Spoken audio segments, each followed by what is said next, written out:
Dans les écrits mystiques d'Ibn Arabi, un passage mystérieux attire notre attention. Il ne semble pas s'adresser au roi ni aux savants, mais à un homme encore inconnu, que certains considèrent comme attendu par l'histoire.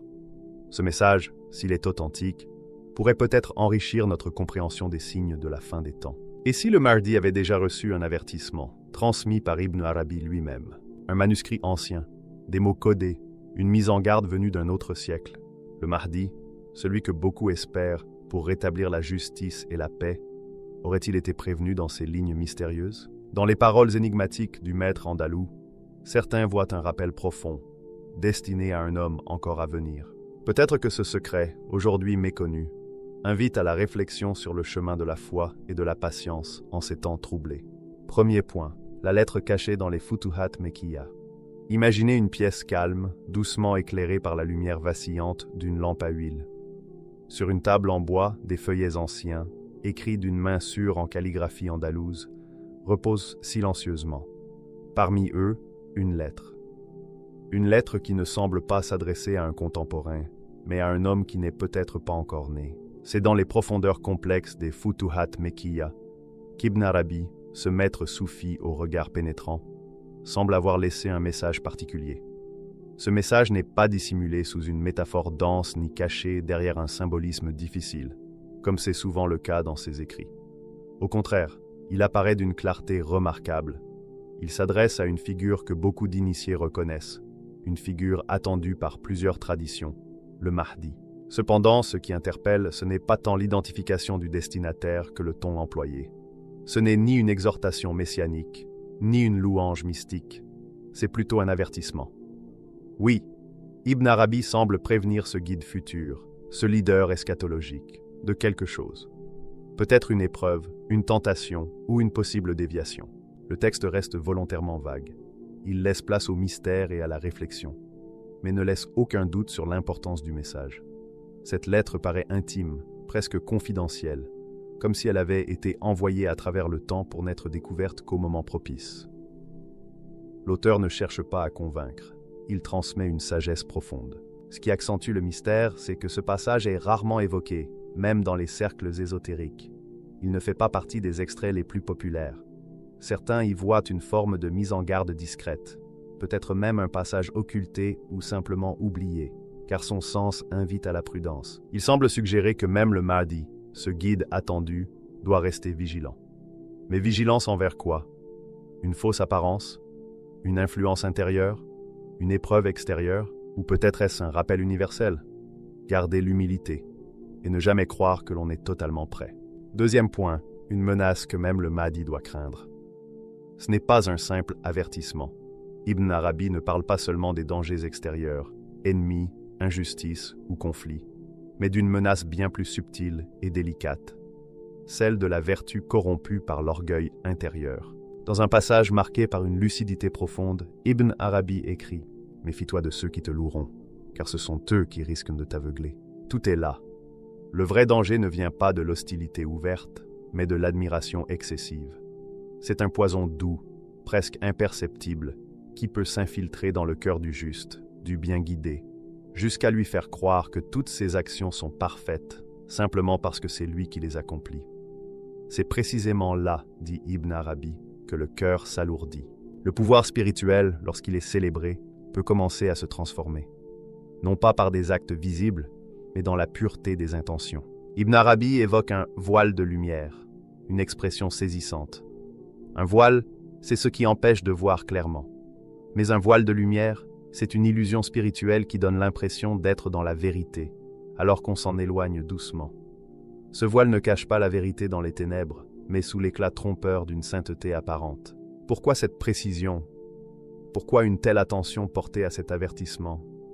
Parce qu'Ibn Arabi souligne un risque profond, lié à la nature même de la mission du Mahdi.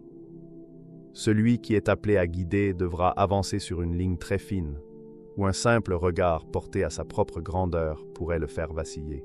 Et c'est là que l'avertissement devient encore plus puissant. Même le Mahdi, figure d'espoir pour beaucoup, pourrait se trouver en danger non pas à cause de ses ennemis, mais à cause de ceux qui l'entourent et l'admirent. L'épreuve la plus difficile, selon Ibn Arabi, ne serait donc pas la guerre ou la persécution, mais cet orgueil sanctifié, cette voix intérieure qui murmure que l'on est au-dessus des épreuves, alors qu'on est précisément au moment de les subir. Troisième point, Ibn Arabi savait quelque chose que nous ignorons. Certains textes se lisent, d'autres se ressentent. Le passage d'Ibn Arabi où il écrit « Je l'ai vu, il était encore jeune, il ignorait son destin, mais il portait déjà en lui la lumière et l'épreuve » n'est pas une simple description. C'est une vision, un souffle qui traverse les lignes. Ce n'est ni un souvenir, ni une hypothèse, mais un témoignage intérieur, venu d'un lieu où le temps semble suspendu. Ibn Arabi ne parle pas du Mahdi comme d'un simple concept messianique ou d'un rôle prophétique futur. Il évoque un être vivant, aperçu dans un moment hors du temps, où passé, présent et futur s'entrelacent. Ce n'est pas de la spéculation intellectuelle, mais un kashf, un dévoilement spirituel. Cette connaissance soufie, reçue sans recherche consciente, comme un éclair dans la nuit de l'âme. Cette vision laisse un goût d'inachevé. L'homme qu'Ibn Arabi perçoit est encore jeune, fragile, ignorant la lourde mission qui l'attend. Pourtant, il voit déjà la lumière qui l'habite, ainsi que l'épreuve qu'il devra traverser, comme si cette lumière attirait inévitablement son contraire, et que tout don véritable porte en lui son propre défi. Alors une question profonde se pose, humble et respectueuse. Et si cette lettre n'était pas seulement un avertissement spirituel? Et si elle était une sorte de message secret, destiné à un être bien réel, appelé à apparaître plus tard, au fil des siècles? Une balise dissimulée dans le temps, attendant que le destin la révèle. Peut-être cette lettre n'était-elle pas destinée à être lue par nous, mais par lui. Et peut-être qu'en la découvrant, il se reconnaîtrait, non dans les mots eux-mêmes, mais dans le silence qui les entoure, là où se cache ce que toute langue peine à exprimer. Quatrième point, et si le Mahdi lisait cette vidéo? Prenons un instant pour envisager une pensée profonde. Et si le Mahdi, celui dont parle Ibn Arabi, était déjà parmi nous? Pas dans un avenir lointain, ni seulement dans un mythe attendu, mais ici, aujourd'hui, peut-être même en train de visionner cette vidéo. Il écrit avec simplicité et mystère. Sois le miroir, non la lumière. Que signifie cette phrase? Être miroir, c'est refléter la vérité sans s'y confondre. C'est laisser passer la lumière sans jamais s'imaginer en être la source. Le miroir ne brille pas par lui-même, il renvoie ce qui l'entoure. L'idée est de se préserver de la tentation du pouvoir intérieur, de la flatterie qui peut aveugler et déformer. Ainsi, Ibn Arabi souligne que la véritable épreuve du Mahdi ne serait pas de vaincre des armées, ni d'imposer une justice extérieure. C'est une lutte silencieuse, un combat contre la solitude spirituelle, contre cette voix intérieure qui pourrait l'amener à régner sur son propre ego.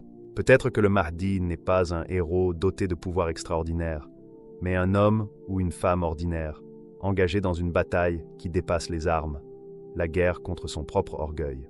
Et si cette vidéo devenait ce miroir? Si, en la regardant, le Mahdi se reconnaissait lui-même et comprenait enfin le poids et la profondeur de sa mission. Cela donne une dimension nouvelle à ce texte ancien. Cela le rend vivant et urgent.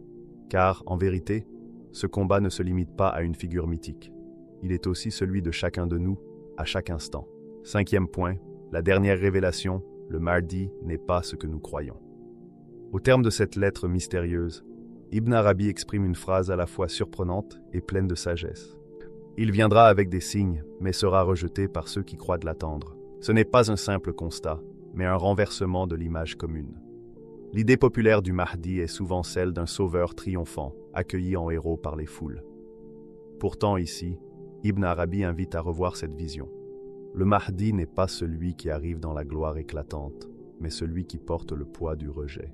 Un serviteur humble, éprouvé, façonné par la douleur et les épreuves. Voilà peut-être la vérité cachée derrière la légende. Il ne cherche ni pouvoir, ni domination. Son véritable combat est intérieur. Une lutte constante contre son propre orgueil. Cette tentation qui menace tout être humain, même les plus justes. Ce rejet ne se limite pas à un simple éloignement social ou politique. C'est une épreuve spirituelle profonde. Le Mahdi, malgré les signes évidents, peut rester méconnu, incompris, parfois même isolé. Car l'humilité authentique est souvent invisible aux yeux du monde. Et le véritable serviteur, qui ne se laisse pas éblouir par la lumière flatteuse, porte une solitude que peu peuvent de comprendre. Ibn Arabi ne prédit pas la gloire éclatante d'un héros. Il rappelle une vérité universelle et intemporelle. Le véritable défi pour chacun d'entre nous, et même pour le Mahdi, est de rester humble face aux éloges et aux attentes. Dans cette lutte silencieuse, il n'y a ni trône ni couronne, seulement une quête sincère pour ne pas perdre son essence. C'est là peut-être la révélation la plus profonde. Le sauveur attendu est avant tout un être humain, fragile, vulnérable, engagé dans une lutte intérieure permanente. Peut-être que ce message ne s'adresse pas seulement au Mahdi. Peut-être qu'il nous parle aussi à nous, à ceux qui attendent, jugent ou espèrent un sauveur, alors que la véritable transformation commence dans nos cœurs. Ibn Arabi nous rappelle, à travers les siècles, « N'élève pas un homme, élève ton âme ». Le Mahdi n'est pas seulement une figure légendaire, il est un miroir. Et peut-être, en ce moment même, tu es en train de le contempler. Si ce message t'a touché, n'hésite pas à le partager. Et dis-moi en commentaire, selon toi, le Mahdi est-il déjà parmi nous ?